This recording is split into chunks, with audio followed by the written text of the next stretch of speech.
And it was this really paralyzing fear of rejection, of criticism, all those voices from my past telling me that I'm not good enough, I don't have what it takes, they're not going to like me. And by the way, it's going to be really painful when you fail. All of that conspired to keep me basically hiding out from life. It became this process of recognizing that for the last 30 something years, I had been studying things like law of attraction, visualization, affirmations, all of that stuff. I'd done all kinds of therapy. I'd done all kinds of workshops, personal growth, spiritual growth. I was reading A Course in Miracles and Conversations with God and all this spiritual literature. And I recognized, I wasn't applying any of that. I was still in the old 3D, terrified of being an imposter. Welcome back to the Power and Purpose Podcast. I am your host, Vanessa Soul. Thank you so much for tuning in and investing your time and energy into listening to today's episode. I'm super excited. For guests, we have Peter Alessandria. He is an award-winning photographer, filmmaker, and author and TEDx speaker, and former entertainment attorney. After losing his law practice during the 2008 global financial crisis, Peter rebuilt his life and identity, going from being paralyzed by fear and self-doubt to winning over 75 awards for his creative work and producing his documentary, Every Soul Knows. Peter, welcome to the show. Thank you so much for coming on. Thanks, Vanessa. Great to be here. Absolutely. And I love asking my guests my signature question. I'm fascinated by this question every single time. Who are you and who are you not? So I am a beautiful, spiritual, galactic, cosmic being on a journey through density and matter. So I can know myself through the darkness of density and matter, so I can know myself as light and help other people remember that they are the light. Who I'm not my shortcomings, I'm not my mistakes, I'm not even this personality, certainly not my body. But I am a spiritual being having, as they say, a human experience. Wow, thank you for that. And I love that you say that you are getting to know yourself through density and matter, because sometimes in the conscious community, people run away from density. They want to do the love and light 24/7 and bypass the density. But you're saying you embrace it and you use it to experience this human life. So yeah, what I say is, we're not here to be spiritual, guys. We're already that. We came for the human experience, and the human experience includes all of it, right? The ups and the downs, the highs and the lows, the good and the bad, right? Love and the absence of love, all of that. So beautiful. Thank you for that. So I love to start with a little bit, like a small glimpse or a short glimpse of what your life was like before you came into the full expression that you're in right now. And I know that you were dealing with like fear of rejection and criticism. What was that like? And like, how long was that? Was that a short phase? Was it something that you were dealing with for quite a while? And then how did you transform or how did you transcend out of that? Well, my journey, I like to say I'm a spiritual seeker, right? And I've been working on this stuff for like 35 years now. And so it's been a progression for me. Specifically, what that reference is when I made that transition from being a lawyer to photographer and filmmaker. So basically what happened was I grew up in the New York City area. I went to law school. I went to business school. I moved to LA because I wanted to work in the film business. I found a job as an entertainment attorney, and I worked out there for almost 20 years. And what happened was I fell in love with the creative process. Like, I didn't know anything about filmmaking. I didn't know anything about photography or any of that. And when I landed in LA, I was young. It was the rise of the independent film community. People were starting to make films outside of the studio system. I started hanging out with those people, and I eventually became an amateur filmmaker. I just became so excited by the whole process that I became, as I said, an amateur filmmaker. Eventually I moved on to still photography as well. And then in 2008, some of you may remember the global financial crisis. I literally lost my law practice in a matter of months. And I came to this point, I call it my crossroads in my life. And I had to make a decision. What was I going to do with the rest of my life? Now, it wasn't an overnight decision, right? I spent several months trying to resurrect my law practice, find new clients. I was even applying for jobs again. After being self-employed for almost 20 years, I was applying for jobs. Nothing came. And so I thought, well, maybe this is an opportunity for me to do what I really love, and that was the creative stuff. See, while I enjoyed being an attorney, and it was certainly, I enjoyed the lifestyle that it provided for me, it really wasn't my passion in life. And so I said, maybe this is the opportunity I've been waiting for to do something more fun and creative. I wasn't married. I'm not married now. I don't have kids. And I thought if I'm ever going to make that jump, that was the time to do it. So I decided not only to change careers, but I decided to move back to the East Coast. I'm now located in New Jersey. And Vanessa, for almost 3 years, nothing happened. And I had a whole bunch of reasons why nothing was happening, right? First, I thought, well, it must be the economy, right? Because the economy is still really bad. And I thought, well, maybe it's not that. And I thought, well, I don't have a formal education in art or photography. I mean, I went to law school. I have an MBA. I have a law degree. I have an undergraduate degree in economics. I never even took an art appreciation class in college. And now I'm telling the world that I'm this creative professional, this visual artist. Maybe that's the problem. Turned out, I realized pretty quickly that the problem wasn't out there, the problem was in here. And it was this really paralyzing fear of rejection, of criticism, all those voices from my past telling me that I'm not good enough, I don't have what it takes, they're not going to like me, and by the way, it's going to be really painful when you fail. All of that conspired to keep me basically hiding out from life. I had set up some websites. I had told friends and family, and they thought I was kind of crazy, but I told them that I was changing careers. But I hadn't really done anything to put myself out there. And as anybody who's starting a business knows, you can't really just sit on the couch and expect your business to take off. So after about 2.5 years, the money started to run out. I had enough savings to last that long. And now it was like, oh shit, I really have to do this. And so it became this process of recognizing that for the last 30-something years, I had been studying things like law of attraction, visualization, affirmations, all of that stuff. I'd done all kinds of therapy. I'd done all kinds of workshops, personal growth, spiritual growth. I was reading A Course in Miracles and Conversations with God and all this spiritual literature. And I recognized, I wasn't applying any of that. I was still in the old 3D, terrified of being an imposter, I guess.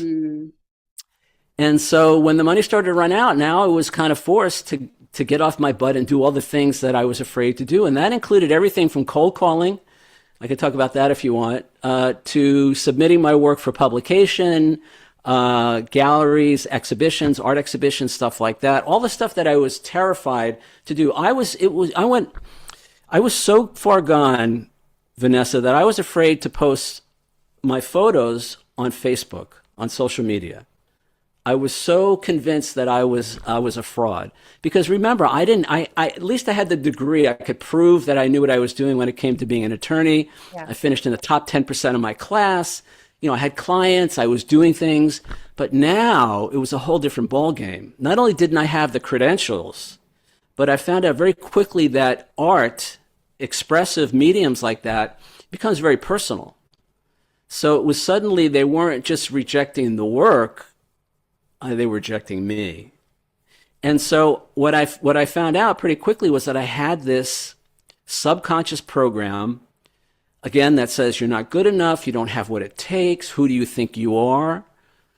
All that negative self-talk that was conspiring to keep me stuck on the couch, terrified to put myself out there.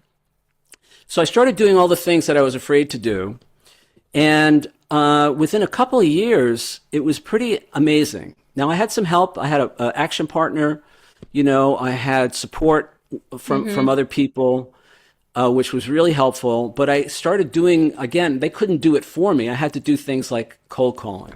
So I cold called every local accounting firm, law firm. One of the aspects I wanted to do with my photography business was executive portraits and headshots. And so I called all the local businesses that I thought, real estate brokerages, medical offices, and it took me months to pick up the phone and make that first phone call. But when I finally did, it was even worse than I imagined. I was completely, terrified, and to the point where I could barely get through those first few calls. But what I realized pretty quickly was, and after almost 2 years of doing this, I never got hung up on once. All right. People were actually very nice. If they weren't interested, they were suggesting other people that I could call. They must have felt sorry for me. I don't know. And I realized, wow, they weren't the problem. It was me. Right. Because before, during, and after every phone call, I was beating myself up. I was shooting all over myself. I was, doing all that negative self-talk. And that's what was creating the fear. Yeah. Fear equals resistance. Yes. And resistance is, I don't put myself out there. Right. Right. So interesting. So fascinating. Thank you for sharing all of that. I have so many follow-up questions before we move on to the meat and potatoes. One question is like, what was the belief exchange, right? So we understand what the old beliefs were. I'm not good enough. I don't deserve this. Who do you think you are? And then what was the new belief that started to replace that? At the root of all of it for me was just a lack of self-compassion, a lack of self-love, a lack of self-acceptance. I mean, truly, I don't know how else to describe it. And I describe it, I actually ended up writing a book. We'll talk about it. This is my book, Be Bigger Than You Think You Are. And it's all about my journey. And in what I recognized when I finished writing that book was that my process was going from being my own worst enemy to my own best friend. I had to learn how to love myself enough to take all those risks that you need to take in order to have a successful business. So what happened for me was, within a couple of years, I went from somebody who never won an award for anything in my life to, as you said earlier, somebody who's won more than 75 awards for my photography, my creative work. I went from somebody who was afraid to post on social media to somebody, my work has been published in newspapers now and magazines, online, around the world. Literally millions of people have seen my work. And it was just amazing. I went from somebody who never thought I could have a creative career to, I sell prints of my work to collectors as far away as Australia. It was a complete transformation. And the only thing that changed, two things changed. The first one was how I see myself. Right? The whole premise of my book is that whoever you think you are is exactly who you're going to end up being in life. So you better have a really clear image of who you are and who you want to be in the world. And then I recognize that without that self-love, that self-compassion, that self-forgiveness, I don't think you can really have a successful, you could maybe make a lot of money, but I don't think you can really have a successful business or life. And so that was the biggest change for me, was to comfort myself, to support myself, to be aware, to be conscious of the negative self-talk and literally stop it.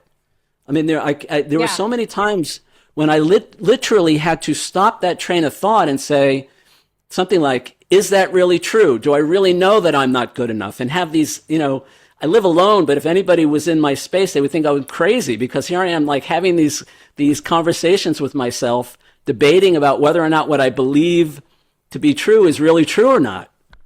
So it was this whole transformation, starting with awareness. Yes. And then the reprogramming. The reprogramming came shortly after that, and that's the affirmations, that's the visualizations. Perfect. You probably and I was know. just going to ask, what tools specifically? Because if you guys are in this place, I really relate to Peter's story as far as, not knowing for me, not knowing what self-compassion was, like knowing what self-love was, but not knowing how to embody it. Like I got really stuck there. And I was also very, very hard on myself, like to the point where like you said something about being your own enemy, but now you're like your best friend, right? So if you guys are in this place, one, don't judge yourself for being here. We've all been there at some point in time. And Peter, for those who are here right now, they're in it. They're self-critical, they're harsh, they don't know what to do for self-love. You start off naming some of the tools, visualization, affirmations. What are some other tools? Well, it starts with awareness Hmm. because what I found for me was, a lot of that negative self-talk came from experiences I had as a kid, like most of us.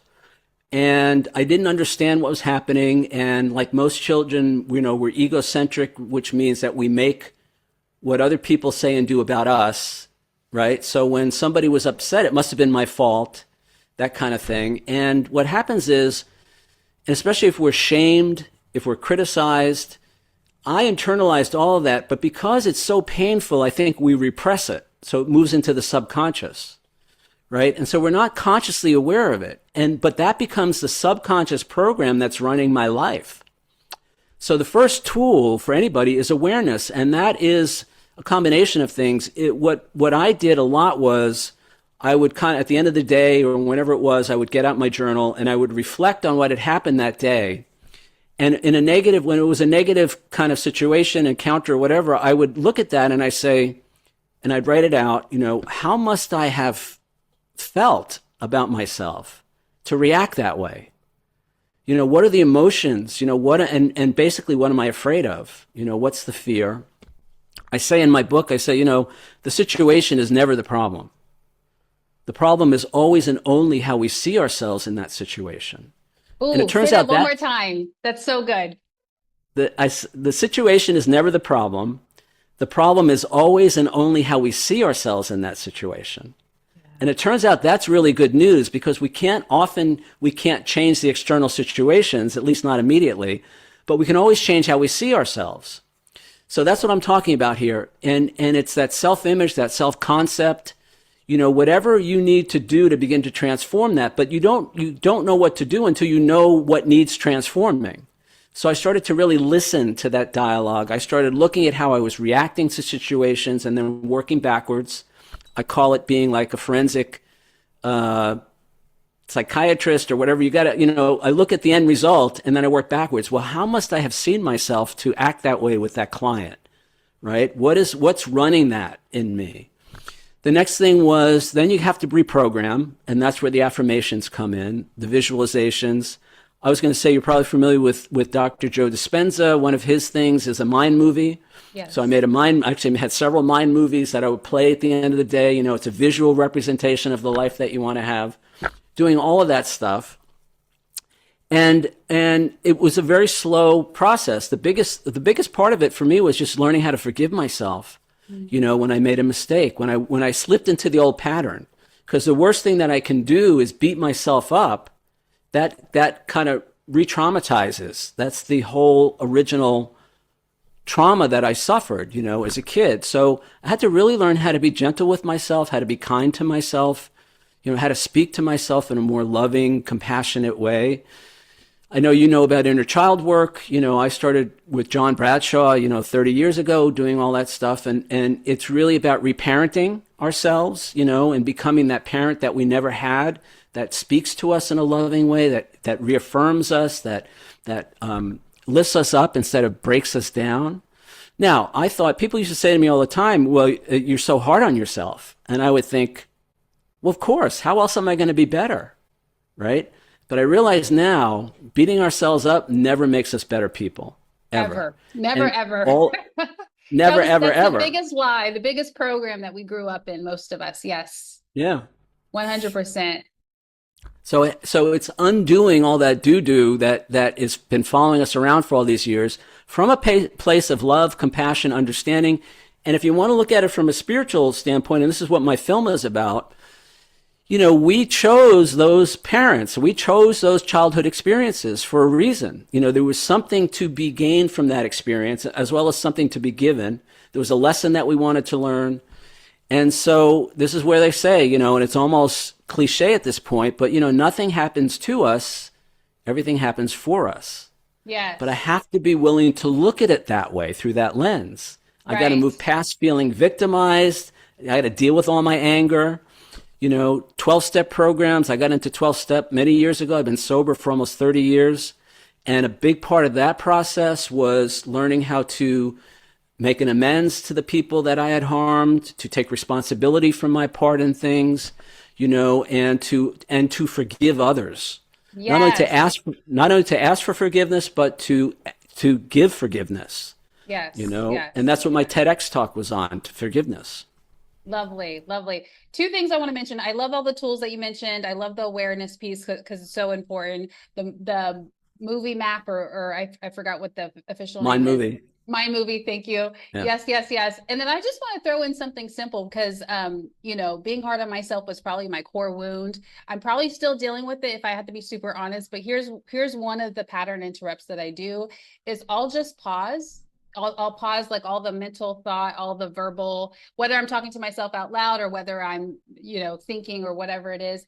And then I'll just if you're watching me on video, you guys, I just wrap my arms around myself and and I might even rock to like regulate my nervous system. and that's embodiment of self-compassion and self-love. Hopefully I didn't mess up my mic there. But that's one of my tools. So I love all the tools that Peter just gave. I threw in mine really quickly. Also, I want to mention, I'm so interested to talk about your documentary. We're going to go into that next. But before we do, because we're talking about all these tools, I want people to really have like a full list, or at least a good list here. One of the books that really helped me forgive myself, and I had a breakthrough because I cried when I wrote this list out. I was doing one of the exercises in the book called Love Yourself Like Your Life Depends on It. I believe the author's first name is Kamal. So if you're looking for a tool or a practice or a book that will help you do that, that's one of them as well. So if we can, let's shift into the documentary. What led you to, in a short summary, what led you to create this documentary, Every Soul Knows? So let me just backtrack very, very quickly. So Kamal's book is great. Love yourself like your life depends on it. I think he actually got that title from Anita Moorjani's book. Anita Moorjani is a near-death experiencer, and she's actually in my film. I'll mention her in a second. I can't read right. The name of her book is I don't know, but she talks. So she. I don't know if you know Anita's story. She was discovered by Wayne Dyer in 2012 when she published her story about her near-death experience. But she talks a lot in her book about her near-death experience. The reason she got sick was because she didn't know how to love herself. And she says in the book, the reason I got cancer was because I was trying to make everybody else happy at my own expense. The whole codependency thing, that was her, and it almost killed her. And she says in the book, I had to learn how to love myself like my life depends on it. So Kamal's book is great. Her book is great. The film is a culmination of this 35 years of being a spiritual seeker, wanting to know the answers to the bigger questions in life, like who are we really? Where did we come from, and where are we going when this is all over? And so I did this. I've just been on this informal journey, reading, studying, and all of that. And then 2019 rolled around, and three things happened that year. So the first thing that happened was I was back in California for the first time since I had moved back to the East Coast. I was doing a photo shoot for a client in LA, a lifestyle photo shoot, advertising kind of thing. And then I was going to take a few days and go up north to Yosemite to take photos at the park because I have a fine art photography business, landscapes, cityscapes, and all of that. And I'm on my way up there, and I didn't even make it to the park. I stopped at the visitor center, got out of the car, and I tripped. I caught my right leg on like a curb. I didn't see it. And I didn't even fall, but I tore my calf muscle. And I don't know if you've ever torn a muscle, especially a calf muscle, but it's the most painful, unbelievably painful thing you can imagine, right? And all of a sudden I couldn't put any weight on I couldn't walk, I couldn't put any weight on my leg, and I was out of commission. Now I'm going to come back to that event in a minute to tell you more about why that was so important. That was a turning point in my life. That moment, that exact moment. Second thing that happened that year was my dad passed. And so, again, I had these questions, about the afterlife and all of that. But when he passed, it really stirred up a lot of that again, the loss, the sadness. And the third thing that happened that year was I read a novel called Adventures in the Afterlife. And it was a depiction, even though it was written as a novel, it was a depiction of the afterlife, the different things that happened there, the different levels, all of that. And I was familiar with the near-death experience, but I hadn't really dove into it.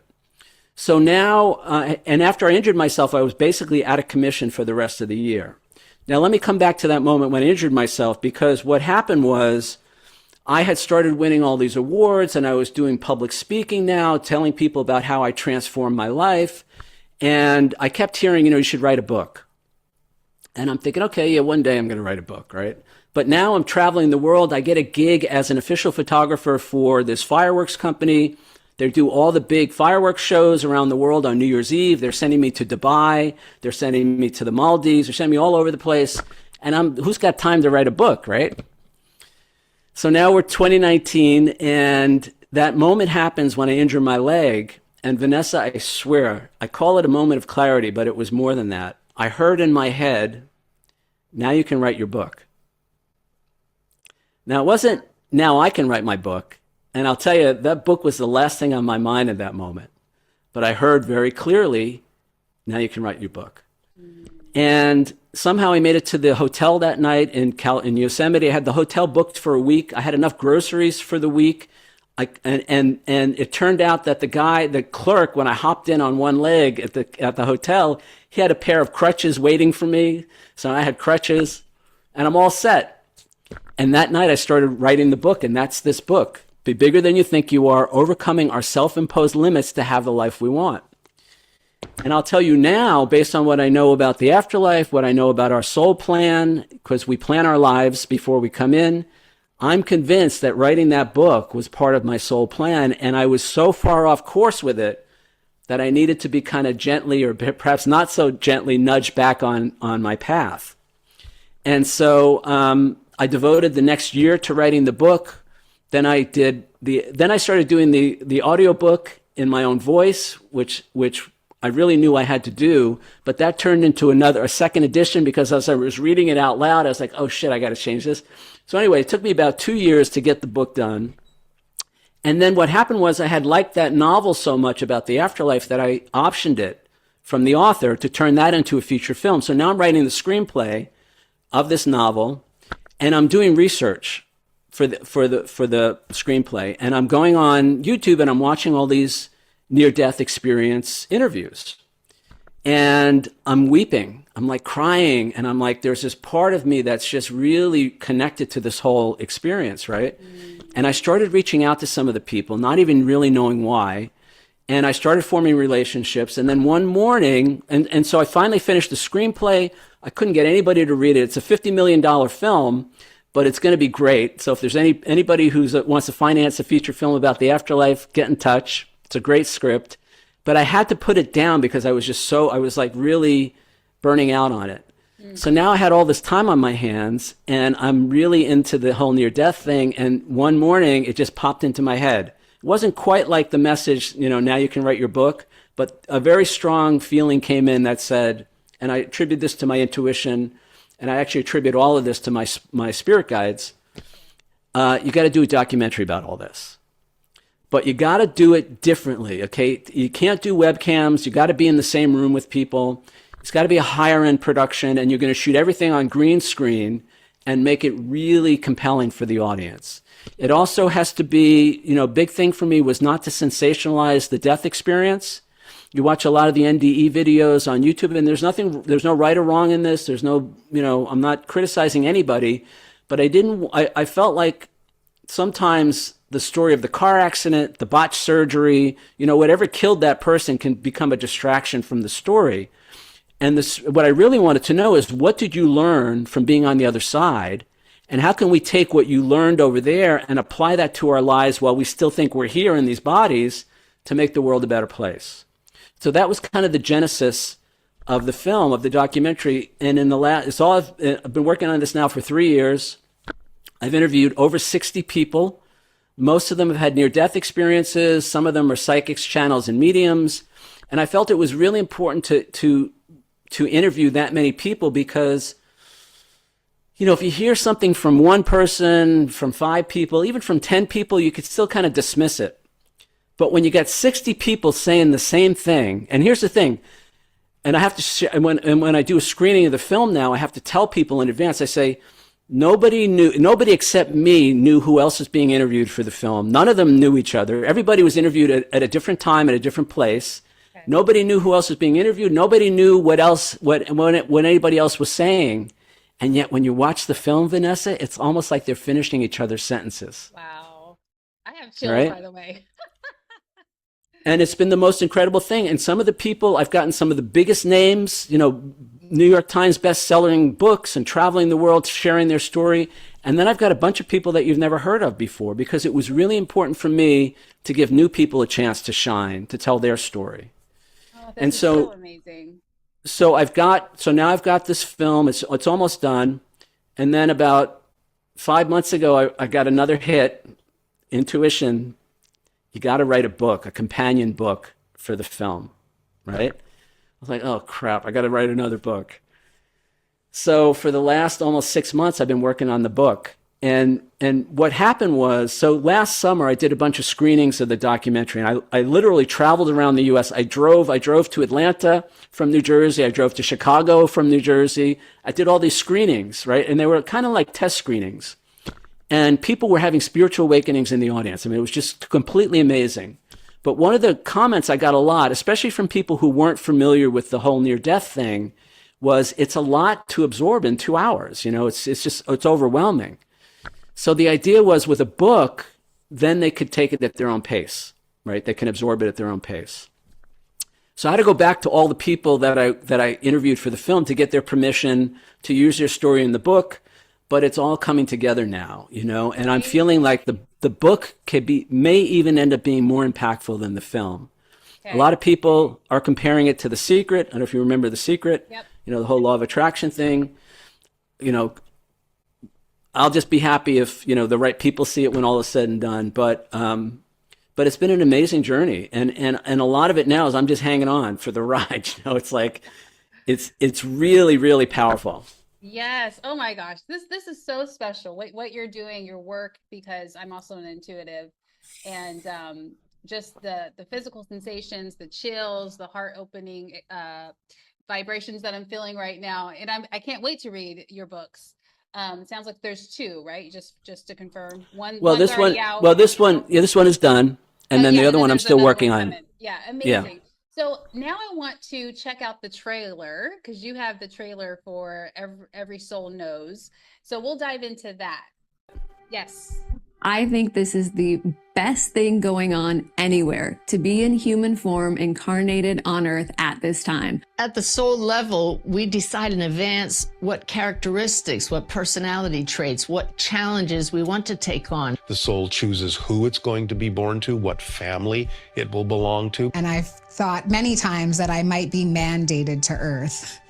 What did I do wrong? Why am I here again? I felt the power of my soul, the part of me that has always lived and will never die. I started to see this bright, bright light, this beautiful bright light directly above me. I was just being lifted up by love. If you could imagine absolute love and absolute peace, that's all you felt in this energy. That was one of the messages I was sent back with.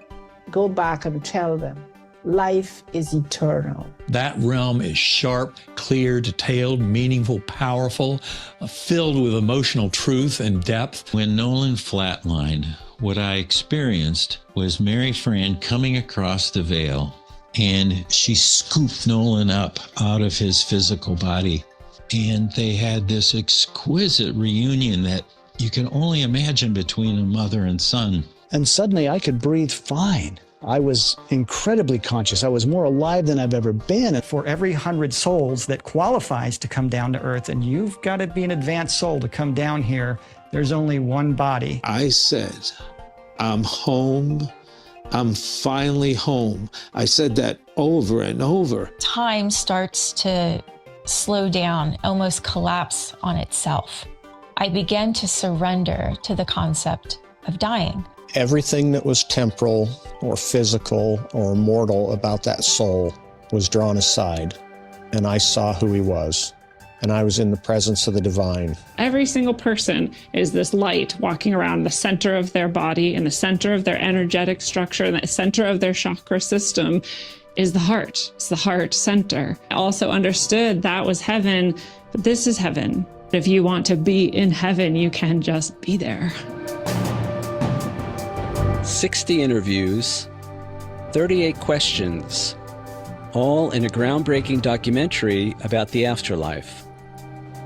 Every soul knows the joy of remembering who we really are. Amazing. Thank you for sharing Am I- that, Peter. Can you hear me? Am I back? Yes, yes, you're back. Okay. Yeah, thank you for sharing that. Yeah, you're welcome. And it's just been an amazing journey. It's changed my life. You know, the thing that happened in the middle of all this, Vanessa, was my younger brother died. Completely unexpected. And this film, I think it was the film that really, I hate to use the word saved me, but I mean, I was so distraught. It was very, very difficult. And what happened was I hadn't seen him in a couple of years, 3 years younger than me. Hadn't seen him in a couple of years. I felt compelled to go visit him. He had moved to Florida. He was close to where one of our sisters was living. So I went down to see him, spent a week with him. And we weren't estranged or anything, but we weren't as close as we could have been. And he was tough. He was a New Yorker, very tough New Yorker, very, don't mess with me. I mean, very, not touchy-feely at all. But we had a good week, and I came back to New Jersey, and 2 weeks later, he passed. And all of us, the whole family, was just devastating. And as I said, I was in the middle of making the film, and it was almost like I almost couldn't go on with it because I was so bereaved. I had so much grief. I had so much sadness. And I still was kind of angry at God. How could you do this? How could you take somebody like this? And I had some regrets about the relationship. I wish I had been a better big brother to him, especially when we were younger, that kind of thing. But eventually what happened was it was working on the film, going, through some of the interviews I had done, and it kind of brought me out of the grief. Now, I want to say this to anybody who's grieving. What I said earlier is true. We're not here to be spiritual. We're here for the human experience, and that includes those feelings of grief, of loss. And I'm glad I didn't try to talk myself out of the feelings. So no matter what you think here I am bringing a message to the world that there is no death. Life is eternal and our loved ones are just a breath away. And I can't get out of bed because I'm so filled with grief and sadness, So it's okay to feel that way. Have your feelings as long as it takes, it's okay. And then eventually what I realize now is before he passed, I was probably about 75, maybe 80% in on this whole idea of the afterlife. I wanted to really believe, but I wasn't quite there. And after he passed, it really forced me, okay, do I really believe all this stuff? And one of the things that happened was he started coming through. So a bunch of the people that I interview in the film are mediums. So he started coming through. And I found out very quickly, and he was not a believer in the afterlife, by the way. So now he's coming through. The film is dedicated to him. He's actually financing part of it, which I have to laugh about, from his estate. And now he loves the fact that I'm doing this. He loves that he's part of it. And it completely transformed me. And now I can look anybody in the eye and tell them 110%. It's not that I even believe. I know that this is true. I know we are eternal spiritual beings. We never die. Our loved ones really are just a breath away. And we're here. This is the message. I know at the end you'll probably ask me if there's a message I want to leave people with. I'll say it right now.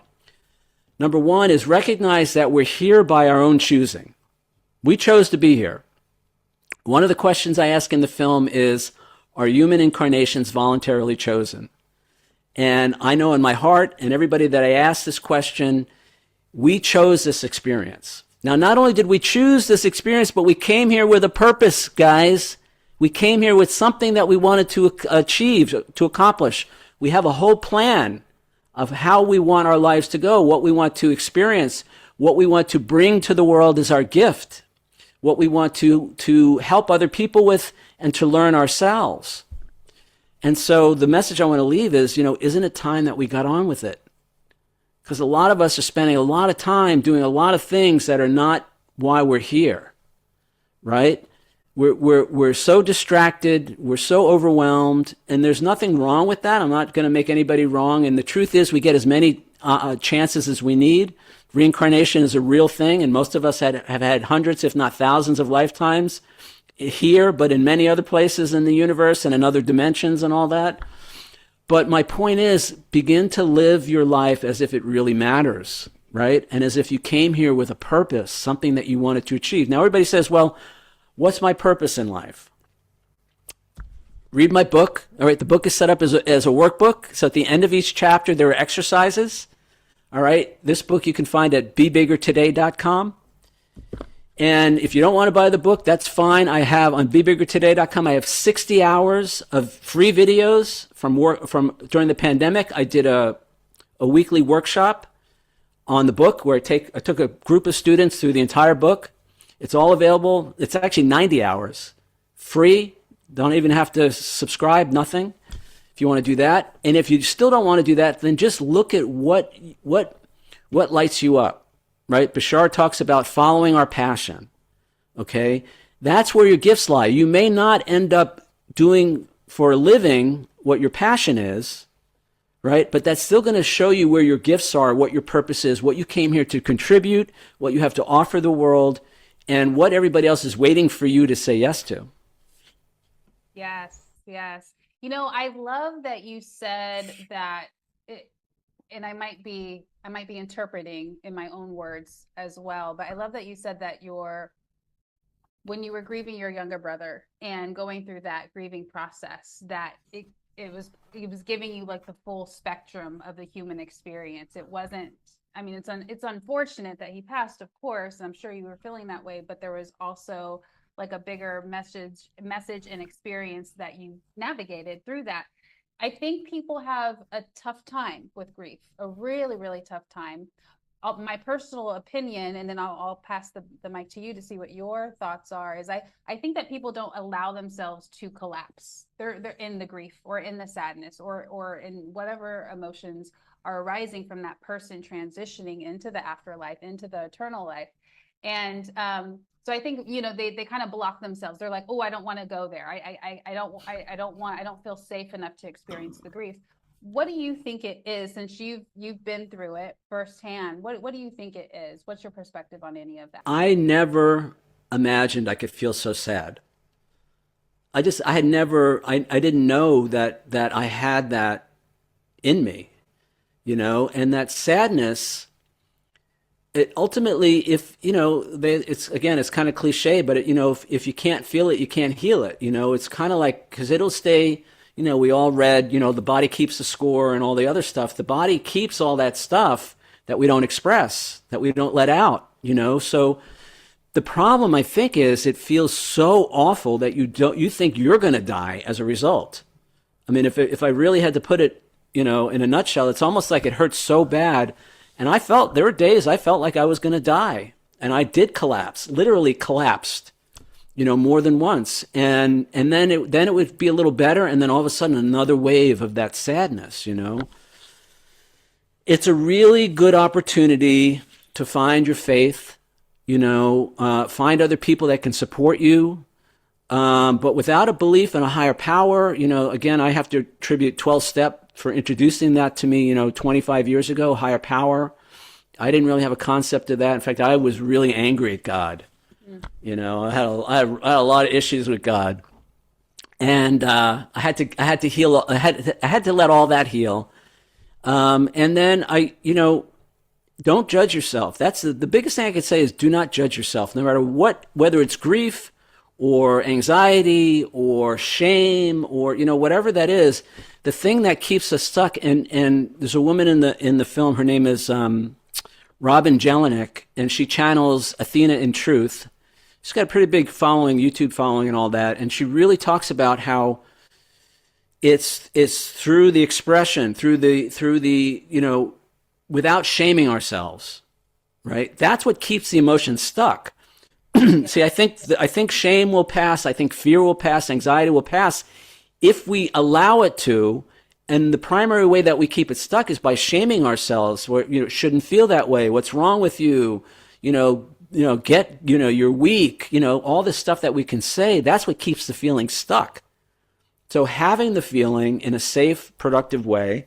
I always say, you know, feelings are never the problem. You know, like anger is not the problem. The problem is making choices or decisions based on that feeling, right? Without having the support to channel it in a constructive way. So, and fear and anger is really just an expression of fear. You know, underneath all anger is fear, right? So if you deal with the core, at the core, which is the fear, then you never get to the anger. I can go on and on about that. Again, it's covered in the book. Powerful but stuff. I think that's the biggest thing is don't shame yourself, allow yourself to have the feelings, and then trust, find a higher, you know, a bigger purpose in the experience. Yes, yes. Thank you. And so I have one last question before we start to wrap up. Using the title of the book, what does being bigger than you think you are look like in practical daily action? Well, the best thing I did, you know, I used to talk myself, I say on my website, you know, most of us talk ourselves out of greatness 20 times a day, right? We just completely, and so one of the things that came from my experience when I was first started out on my journey was I wanted to get my photo in the newspaper. Somebody I knew had gotten their photo in the newspaper. I thought, wow, that would be really cool, right? So it took me about, you know, 2 months, but I finally got up the courage to cold call the biggest newspapers in New York City. And the first one I called, I got the receptionist on the phone. I said, I want to speak to somebody in the photo department, right? She put me through to the photo department. Not only that, but somebody answered. So now I got a person on the phone, and I'm like, oh shit, you know, what am I going to say? And I introduced myself, and I said, you know, I'm a New York City-based photographer, and I have all these really cool photos of the city, and I'd like to send you some photos. Maybe you guys want to run them in the paper. She's like, sure, great. She gave me her email address. Very nice, right? For the next 10 months, maybe 11 months, I sent her photos at least 3 or 4 times a month. Never heard a word. I didn't even know if she was getting them. I didn't know if I had the right email address.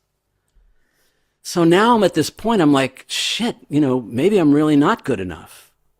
Maybe I don't have what it takes. Maybe I'm just fooling myself, you know, thinking that I'm qualified to do this, right?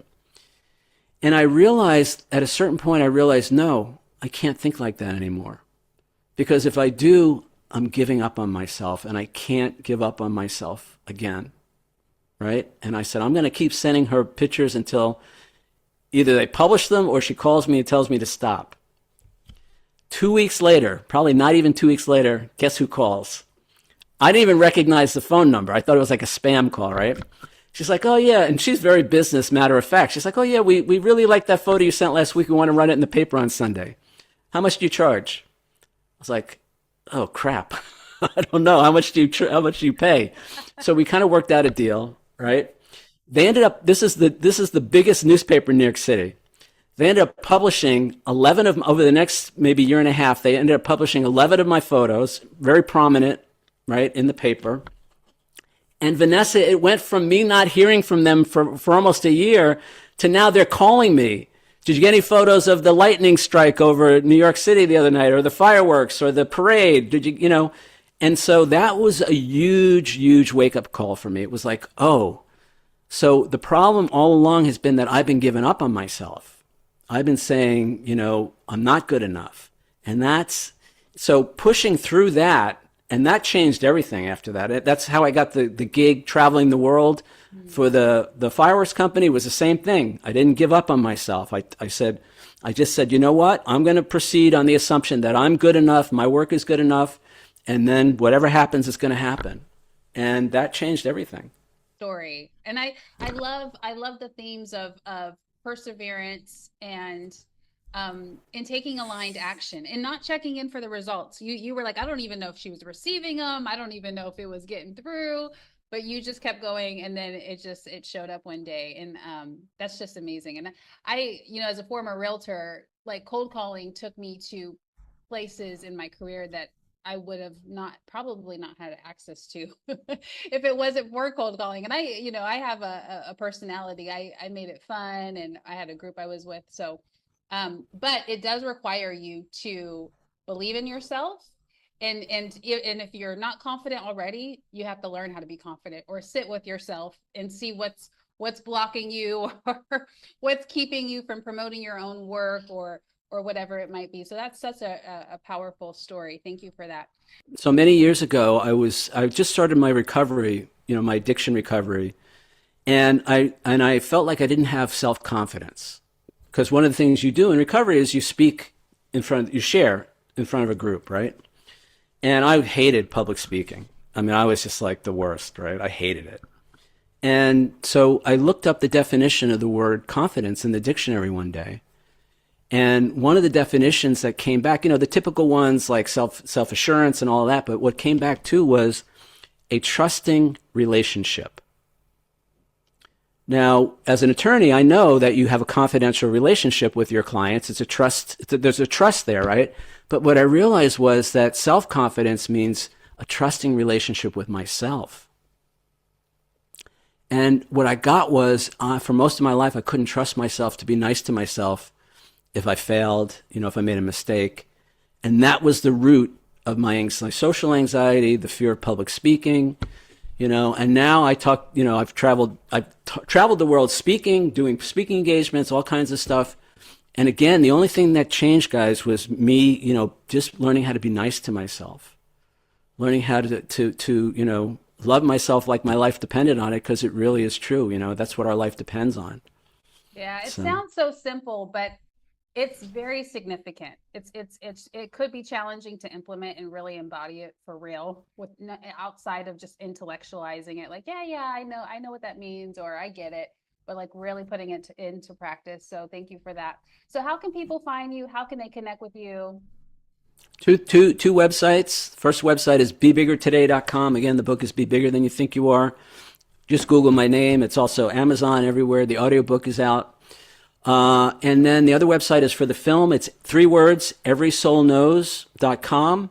You can actually watch a 2-hour version. Now, the documentary right now is over 4 hours. So I have to figure out how it's probably going to be like a 4 or 5 part series when all is said and done. I financed it myself, and I did that for a reason. I worked in Hollywood for almost 20 years, and I knew that if I took the project to the studios or the streaming services before it was done, they were going to make it into something else, and I didn't want that, Yeah. So I wanted to protect the integrity of the people who trusted me with their stories. There's a few people in this film who never told their story before. Some of it, one guy, he told the story about how his adult son had committed suicide and how it affected him. He had never told that story before to anybody, and he agreed to do it on film. So I'm very protective of the people in the film. But you can watch, there's a 2-hour edit that's available right now. It's a $3.99 rental for 72 hours. If the money's a problem, just let me know. I'll refund it to you. So you can watch it right now on everysoulknows.com. And then the book, hopefully by the summer, the next month, 2 months, 3 months, I'll be able to be sharing the book as well. Okay. And so people get the book on the website, right? Or is it available? Well, this book is available everywhere. All the information, Amazon, yeah, everywhere. So and all my audience members who are digital nomads like me, I'm living in Mexico for this year, so we can get it shipped to wherever we are through Amazon. Yeah, if you still want the paperback, there's also Kindle. You can get the ebook version, and you get the audiobook, which again is in my voice. So you get the audiobook on Audible. It's also on Google Books. It's on Spotify. So it's so accessible. I love it. I can't wait to. Oh yeah, put it everywhere. Yes. Yeah. Amazing. And then you can watch the documentary online as well from the Every Soul Knows website. Oh, love it. I can't wait to dive in. I truly am gonna tap in, and I don't know if I'll have time for both. I might have to choose one or the other, but I'm leaning more towards the book right now. So I'll keep you updated on that. Peter, thank you so much for your time, your energy, and your wisdom. I really do appreciate it. Thank you, Vanessa. Yes, and thank you everyone for tuning in. If this episode really resonated with you or someone else that you know that needs to listen to it, please share this with them. Copy and paste the link, text it over to them, and I'm sure they will get just as much value as you did out of today's show. So thanks again, everyone. Namaste, and have a great day.